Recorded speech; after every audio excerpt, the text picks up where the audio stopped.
Newborn baby का wait कम क्यों होता है पहले कुछ दिनों के अंदर? जब बच्चा पैदा होता है तो उसके अंदर एक्सेसिव फ्लूइड होता है जो कि यूरिन और मेकोनियम के थ्रू पास आउट होता है। कोलिक या पेट दर्द से बच्चे को हम कैसे बचाएं? जब भी बच्चा रोता है तो माँ बाप सोचते हैं कि बच्चा सिर्फ भूख से रोता है। बच्चा सिर्फ भूख से नहीं रोता है, बच्चा कभी कभी पेट दर्द से भी रोता है। क्या डॉक्टर मेरे बच्चे को मेरा दूध सफिशिएंट है या नहीं है? इसकी एक मोटे तौर पर हम ये देख सकते हैं, यदि आपका बच्चा 24 घंटे के अंदर 7 बार तक यूरिन कर रहा है या 7 बार से ज्यादा यूरिन कर रहा है और बच्चा की एक्टिविटी नॉर्मल है, बच्चा प्रॉपर सो रहा है, तो इट मीन्स आपका दूध बच्चे के लिए सफिशिएंट है। नमस्कार, मैं डॉक्टर वेद प्रकाश शर्मा जो कि सिल्वर स्पीक हॉस्पिटल के अंदर सीनियर कंसल्टेंट पीडियाट्रिशियन नेटोलॉजिस्ट हूँ। आज कई मदर्स के क्वेश्चंस ऐसे होते हैं कि जो कि नॉर्मल न्यूबॉर्न के बारे में होते हैं, उनको आज हम एड्रेस करेंगे और ये क्वेश्चंस हमने सॉर्ट आउट किए हैं अपनी ओपीडीज में जो मदर्स पता करती हैं। उनमें से सबसे पहला क्वेश्चन ये होता है मदर का, न्यूबॉर्न बेबी का वेट कम क्यों होता है पहले कुछ दिनों के अंदर? इसका जो एक नॉर्मल आंसर होता है वो ये होता है कि जब भी बच्चा पैदा होता है तो उसकी जो फीडिंग होती है, उसकी जो न्यूट्रिशन होती है, उस टोटली मदर की जो सर्कुलेशन होता है ब्लड का या मदर के द्वारा की जाती है। और दूसरा, जब बच्चा पैदा होता है तो उसके अंदर एक्सेसिव फ्लूइड होता है जो कि यूरिन और मेकोनियम के थ्रू पास आउट होता है। तीसरा, जब भी बच्चा पैदा होता है तो वो अपनी एनवायरमेंटल में अपनी फीडिंग के लिए अपना तरीका ऑप्ट करना चाहता है, जिसकी वजह से उसका जो वेट लॉस होता है, जो एनर्जी लॉस होती है वो होती है। जब भी बच्चा पैदा होता है तो वॉर्म के अंदर जब मम्मी के पेट में होता है तो वो स्टूल को पास नहीं करता है। जैसे ही बच्चा पैदा होगा उसके बाद वो स्टूल पास करेगा था, उससे भी उसका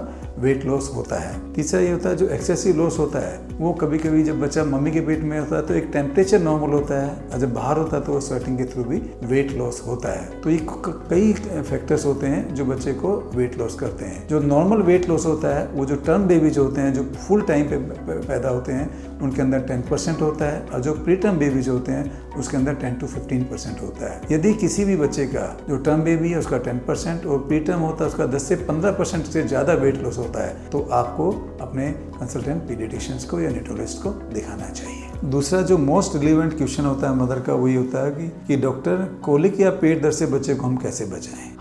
हमारे इंडियन सिनेरियो के अंदर एक सबसे बड़ी चीज़ ये होती है, जब भी बच्चा रोता है तो माँ बाप सोचते हैं कि बच्चा सिर्फ भूख से रोता है। बच्चा सिर्फ भूख से नहीं रोता है, बच्चा कभी कभी पेट दर्द से भी रोता है। पेट दर्द का जो नॉर्मली पहचान होती है कि बच्चा जब रोएगा तो मुट्ठी भरेगा और दूसरा वो क्लिंच करके रोता है, पेट को हाथ पैर को थोड़ा सा टाइट कर लेता है। तो इससे बचने का सबसे बड़ा उदाहरण ये होता है कि बच्चे को दूध पिलाने के बाद हम प्रॉपर बर्फ कराएं, बच्चे को कंधे के लगा के बर्फ कराएं। और दूसरा, बच्चे को हम टमी टाइम दें। टमी टाइम का मतलब होता है बच्चे को उल्टा पेट के बल हम लिटा के रखें। जब बच्चे को पेट के बल लिटाते हैं तो हमारे को बच्चे के एयरवे पैसेज को थोड़ा सा हमें ध्यान रखना चाहिए। तीसरा क्वेश्चन एक होता है कि डॉक्टर न्यूबॉर्न जॉन्डिस यानी पीलिया डेंजरस कब होता है? इसका सबसे बड़ी पहचान हमारे यहाँ ये होती है कि यदि पीलिया बच्चे की लाइफ के 24 घंटे से पहले होता है तो वो पैथोलॉजिकल जॉन्डिस होता है, उसमें आपको डॉक्टर को जल्द से जल्द कंसल्ट करना चाहिए। दूसरा, यदि बच्चे का जॉन्डिस 24 घंटे के बाद होता है तो और उसकी एक लेवल होता है, यदि बच्चे का जॉन्डिस 15 मिलीग्राम से ज़्यादा होता है तो आपको डॉक्टर को कंसल्ट करना चाहिए। हर एक जॉन्डिस खतरनाक नहीं होता है, कुछ जॉन्डिस न्यूबॉर्न के अंदर नॉर्मल लेवल के अंदर भी होते हैं। यदि नॉर्मल लेवल होता है तो उसके अंदर आपको कुछ करने की जरूरत नहीं होती है। यदि एक लेवल से ज़्यादा होता है, 15 मिलीग्राम पर डेसीलीटर से ज़्यादा होता है, तो हमारे को डॉक्टर को दिखाना चाहिए। उसकी पहचान ये होती है कि बच्चे की आँख पीली हो और बच्चा बहुत ज़्यादा स्किन के अंदर पीलापन हो, तो हमें डॉक्टर को दिखाना चाहिए। चौथा क्वेश्चन मदर का ये होता है कि क्या डॉक्टर मेरे बच्चे को मेरा दूध सफिशिएंट है या नहीं है? इसकी एक मोटे तौर पे सबसे अच्छी चीज़ हम ये देख सकते हैं, यदि आपका बच्चा 24 घंटे के अंदर 7 बार तक यूरिन कर रहा है या 7 बार से ज़्यादा यूरिन कर रहा है और बच्चा की एक्टिविटी नॉर्मल है, बच्चा प्रॉपर सो रहा है, तो इट मीन्स आपका दूध बच्चे के लिए सफिशिएंट है। नॉर्मली जो फीडिंग होती है वो 2 से 2.5 घंटे के अंदर बच्चे को नॉर्मल दूध दे देना चाहिए। यदि बच्चा इन बिटवीन सो रहा है तो उसको नॉर्मली एक्टिव करके मम्मी का दूध पिला देना चाहिए। पांचवा क्वेश्चन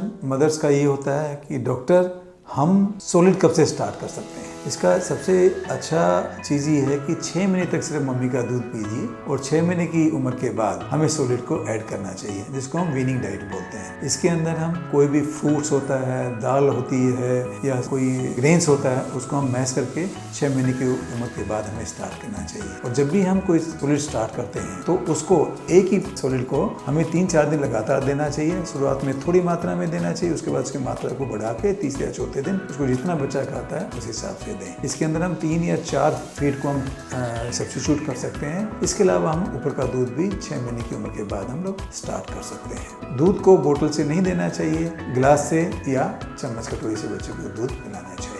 छठा क्वेश्चन जो बहुत कॉमन है इंडियन सिनेरियो के अंदर, डॉक्टर बच्चा कुछ नहीं खाता है, सिर्फ दूध पीता है, इज इट ओके?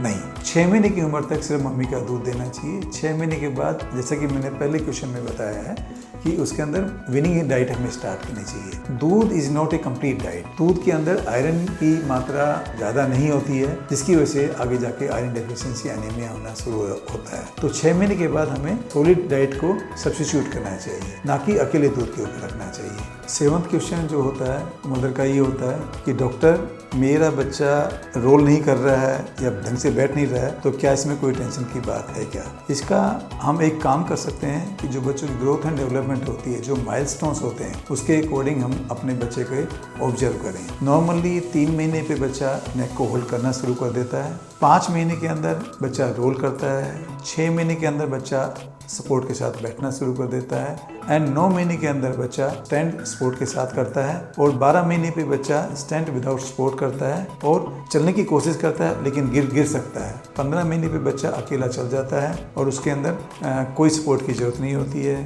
15 महीने के ऊपर बच्चा स्टेयर्स को चढ़ना शुरू कर देता है। 18 महीने के ऊपर बच्चा है कि वो दौड़ना शुरू कर देता है। 2 साल के ऊपर बच्चा अपने आप ही स्टेयर्स पे जंप करना शुरू कर सकता है या स्टेज पे चढ़ सकता है। तो इन चीज़ों के लिए हम ऑब्जर्व करें और यदि इसमें कोई डिले होता है तो अपने डॉक्टर को दिखाएं। 8वां क्वेश्चन जो नॉर्मली ओपीडी के अंदर पूछा जाता है वो ये होता है कि डॉक्टर हमारे बच्चे की वैक्सीन का शेड्यूल मिस हो गया है, तो अब हम क्या करें? इसके अंदर सबसे बड़ा एक एग्जाम्पल होता है वैक्सीनेशन। यदि कोई मिस हो जाती है तो उसको हमें कैचअप शेड्यूल बोलते हैं, हम उसको कैचअप शेड्यूल के अंदर हमें उसको लगवाना चाहिए। ना लगवाने से अच्छा वैक्सीनेशन को लगवाना जरूरी होता है। वो किसी भी एज के ऊपर हम वैक्सीन को स्टार्ट कर सकते हैं। यदि कोई वैक्सीन मिस हो गई है तो उसको हम कैचअप शेड्यूल के अंदर डॉक्टर से पूछ के उसको रिशेड्यूल करके हमें लगाना चाहिए। यदि वैक्सीन के अंदर जो सबसे बड़ी चीज़ होती है वो ये देखना चाहते हैं यदि आपकी बूस्टर डोज है ना, वो कभी भी मिस नहीं होनी चाहिए। नॉर्मली पहले 1 साल 2 साल तक तो हर एक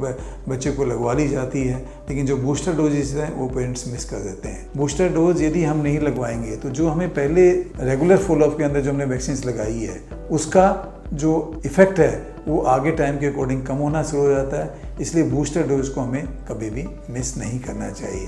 तो पेरेंट्स को ध्यान रखना चाहिए कि यदि बूस्टर डोज यदि किसी कारण से डिले हो गई है तो उसको अपने डॉक्टर से मिलके कैचअप शेड्यूल के अंदर हमें उसको लगवाना चाहिए। वैक्सीन्स ना लगवाने से बेहतर है कि हमें किसी भी एज के ऊपर हमें इसको लगवाना चाहिए। बहुत सारे क्वेश्चन जो हमारे वेबसाइट पे हमारे सोशल मीडिया के थ्रू हमें मिले उनका मैंने आज आंसर दिया है और मैं उम्मीद करता हूं कि मैंने कुछ चीज़ें आप लोगों को बताई। और यदि आपके कोई भी क्वेश्चंस जो आपके दिमाग में होते हैं वो हमारे सोशल मीडिया के थ्रू या हमारे अस्पताल की वेबसाइट के ऊपर जाकर आप हमारे से अपॉइंटमेंट लेके और हमारी ओपीडी में आके हमें दिखा सकते हैं।